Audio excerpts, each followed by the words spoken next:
नमस्कार, मैं हेमंत कुमार।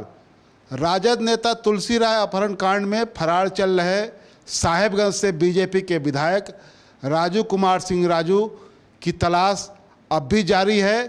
पुलिस के हाथ खाली हैं। पुलिस की टीमें अलग अलग जगहों पर उनको खोजने के लिए गई थी, लेकिन राजू सिंह पुलिस के हाथ नहीं लगे। पिछले 26 तारीख से राजू सिंह फरार चल रहे हैं और पुलिस उनको खोजने के लिए दर दर की ठोकरें खा रही है। जो अभी तक जानकारी है उसके मुताबिक अभी दिल्ली और हरियाणा से पुलिस की टीम वापस लौटी है। सरैया के डीएसपी कुमार चंदन ने हमसे बातचीत में बताया कि जो टीमें भेजी गई थी वो उसमें से एक टीम गई थी दिल्ली में, जो फतेहपुर बेरी में जो राजू सिंह का फार्म हाउस है, रोज़ फार्म, उसमें तलाशने के लिए, और दूसरी टीम गई थी हरियाणा जहां उनकी तलाश भी थी, वहाँ एक उनकी दवा की कंपनी है। दूसरा कि जो गाड़ी जो पुलिस ने जब्त कर रखा है उसका वेरिफिकेशन होना था कि वो गाड़ी किसकी है। तो खैर पता चला है कि गाड़ी इन्हीं की है, कंपनी के नाम पर उसका रजिस्ट्रेशन है। लेकिन राजू सिंह पुलिस के हाथ अब भी नहीं लगे हैं। राजू सिंह को तलाशने के लिए पुलिस की एक टीम उनके मामा के यहाँ भी गई थी। उनका जो ननिहाल है वह शिवहर ज़िले में है और वहाँ पिपराही ब्लॉक में उनका ननिहाल है। उनके मामा का नाम नवाब सिंह है और उनके घर पर पुलिस उनको खोजने के लिए गई थी। वहाँ भी पुलिस को राजू सिंह का कोई सुराग नहीं मिला।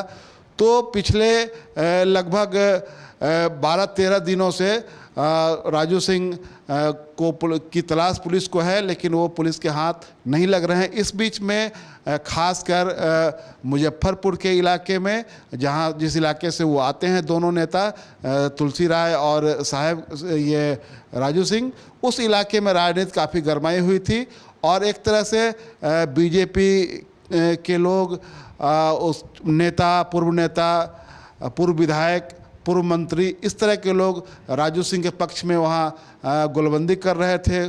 एक टीम वहाँ एसएसपी और डीएम से भी जाकर के मिली थी और इन लोगों ने कहा था कि राजू सिंह के खिलाफ एक तरफा कार्रवाई हो रही है। हालांकि उस मामले में प्रशासन का ये कहना है कि उसमें कोई एक तरफा कार्रवाई नहीं हो रही है। जो वहाँ के एसएसपी हैं मुजफ्फरपुर उनका कहना है कि उसमें कोई एक तरफा कार्रवाई नहीं हो रही, बल्कि राजू सिंह के खिलाफ मामला दर्ज हुआ है तुलसी राय के अपहरण का, और उस मामले में पुलिस को उनकी तलाश है। उसके लिए पुलिस ने वहाँ लोकल कोर्ट से, जो एमपी एमएलए कोर्ट है मुजफ्फरपुर का, वहाँ से पुलिस ने वारंट भी हासिल किया है। अब लग रहा है कि जब ये राजू सिंह की तलाश जब पूरी हो जाएगी पुलिस की, उसमें कोई सफलता नहीं मिलेगी, तब वो कोर्ट को ये बताएंगे कि जो वारंट मिला है उसको अब हम वापस कर रहे हैं और उनके खिलाफ अब कुर्की का वारंट दिया जाए। तो ये अगला स्टेप पुलिस का हो सकता है। तो ये पूरा मामला जो है वो हम आपको बता देते हैं कि वहाँ जो तुलसी राय जो है वो राजद के नेता हैं और राजू सिंह साहेबगंज से विधायक हैं वहाँ से। तो वहाँ जो दोनों के बीच में जो विवाद हुआ था वो एक स्थानीय इलाके में, वहाँ पर एक ये तिलक समारोह था, उसमें दोनों लोग गए हुए थे और वहाँ से निकलने के दौरान दोनों के बीच में विवाद हुआ और तुलसी राय की ओर से जो एफआईआर कराया गया है, जो कोर्ट में बयान दिया गया है, जो वो मीडिया के सामने बताते हैं, उसके मुताबिक उनको राजू सिंह ने पिस्टल के बल पर, पहले तो उनके लोगों ने उनके साथ ये मारपीट की, उसके बाद पिस्टल के बल पर कनपट्टी पर पिस्टल सटा करके और उनको अपनी गाड़ी में बिठा कर अपने कोल्ड स्टोर ले गए और वहाँ से तब उनकी मुक्ति हुई जब उनके लोगों ने अगल बगल से पुलिस को सूचना दी और पुलिस मौके पर पहुँची और वहाँ से राजू सिंह को रेस्क्यू, ये तुलसी राय को वहाँ से रेस्क्यू करवा करके ले आई। उस समय जब पुलिस पहुँची थी तो बताया जाता है कि राजू सिंह भी वहीं पर थे। तो वहाँ से तुलसी राय को निकाला गया और राजू सिंह ने उसमें अपनी ओर से जो बयान दिया था, उसमें जो मीडिया में उनका बयान छपा था, उसमें उनका कहना था कि हम तो उनको तुलसी राय को बचा कर ले आए क्योंकि वो हमारे खिलाफ लगातार सोशल मीडिया में बयानबाजी कर रहे थे और हमारे समर्थक इससे आक्रोशित थे और उन अपने समर्थकों से बचा करके हम उनको ले आए, अन्यथा वहाँ कोई अनहोनी हो सकती थी। ये राजू सिंह का बयान था। तो आखिरकार सवाल उठता है कि वो क्या किस बात, कौन सी बात थी जिसको लेकर के कहा जा रहा था कि उनके खिलाफ बयानबाजी हो रही है। तो उसकी पृष्ठभूमि हम आपको बता देते हैं कि वहाँ हुआ ये था कि अप्रैल महीने में जो पारू के सीओ और सीआई दोनों को राजू सिंह ने अपने आवास पर बुलवाया और वहाँ उन लोगों को बंधक बनाकर रखा, उनकी पिटाई की गई और उनके साथ गाली गलौज की गई। ये एफआईआर जो उन लोगों ने, दोनों अधिकारियों ने, जो सीआई और सीओ हैं, उन्होंने जो किया था और मीडिया में आकर के जो बयान दिया था, उसके हवाले से मैं कह रहा हूं कि उन लोगों का आरोप था कि राजू सिंह अपने गलत काम करवाने के लिए, एक डेटा ऑपरेटर को बचाने के लिए जो वहाँ अंचल में है और वो लगातार गलत काम करता है, लोगों के काम करने के लिए वो अवैध उगाही करता है और उसके खिलाफ जब उसको हटाने के लिए डीएम के यहाँ शिकायत की गई थी, तब राजू सिंह ने बुला करके हम लोगों के साथ मारपीट की, गाली गलौज किया और बंधक बनाकर रखा। तो इसकी शिकायत उन लोगों ने की थी। उस मामले में भी राजू सिंह के खिलाफ एफआईआर दर्ज है, SC/ST एक्ट उसमें लगा हुआ है। तो इस मामले को लेकर के वहाँ आरजेडी के लोग काफ़ी ये आंदोलनरत थे, धरना प्रदर्शन चल रहा था, प्रेस कॉन्फ्रेंस हो रहा था, उसमें तुलसी राय उस मामले की अगुवाई कर रहे थे। और ये सही बात है कि तुलसी राय उस इलाके से अब आरजेडी के उम्मीदवार आरजेडी के टिकट के दावेदार भी बताए जाते हैं, क्योंकि जो वहाँ से लगातार ये विधायक और मंत्री होते रहे थे रामविचार राय, उनका निधन हो जाने के बाद वो एक तरह से राजद के लिए या कह लीजिए महागठबंधन की ओर से वहाँ अब कोई नया आदमी ही उम्मीदवार होगा। उसमें कई लोग दावेदार हैं, जिसमें एक तुलसी राय भी हैं।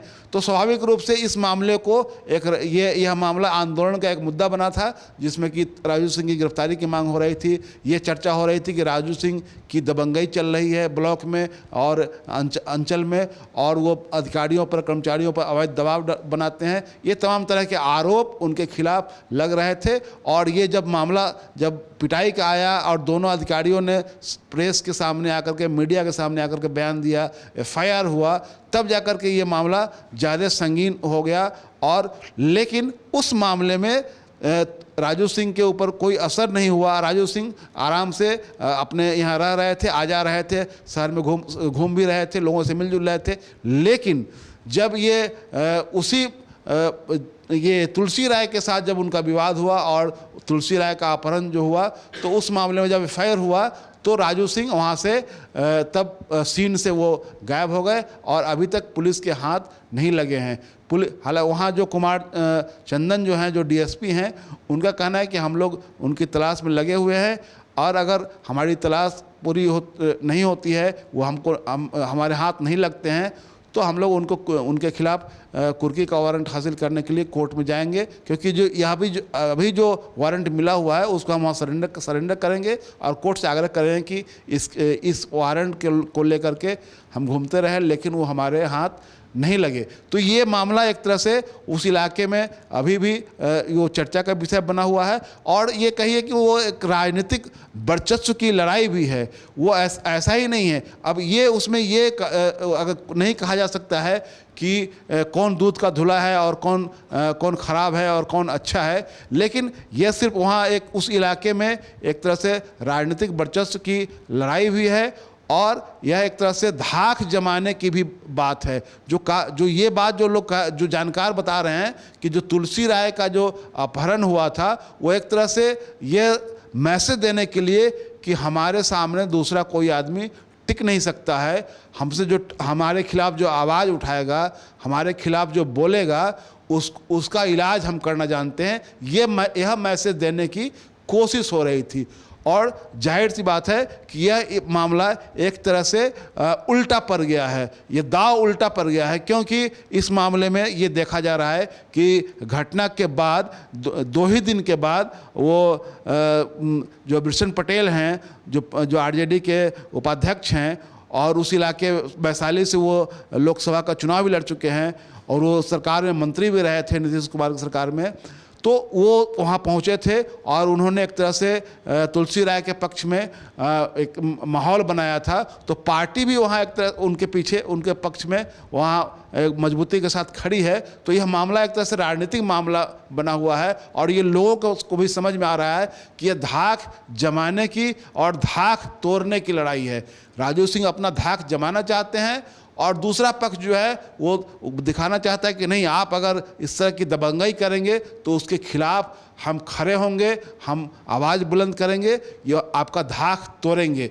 ये इसी की लड़ाई है वहाँ पर और इसको इसी फ्रेम में देखने की ज़रूरत है। इसमें ये कोई निर्णय, ये कोई फैसला नहीं ले सकता है या कोई यह नहीं बता सकता है कि कौन दूध का धुला है और कौन दूध का धुला हुआ नहीं है। लेकिन ये इतना तय है कि ये धाक जमाने और उस धाक को तोड़ने की लड़ाई वहाँ पर चल रही है। फिलहाल इतना ही। हमारा वीडियो अगर आपको पसंद आया हो तो इसे लाइक करें, सब्सक्राइब करें, फेसबुक पर फॉलो करें, यूट्यूब पर सब्सक्राइब करें। धन्यवाद।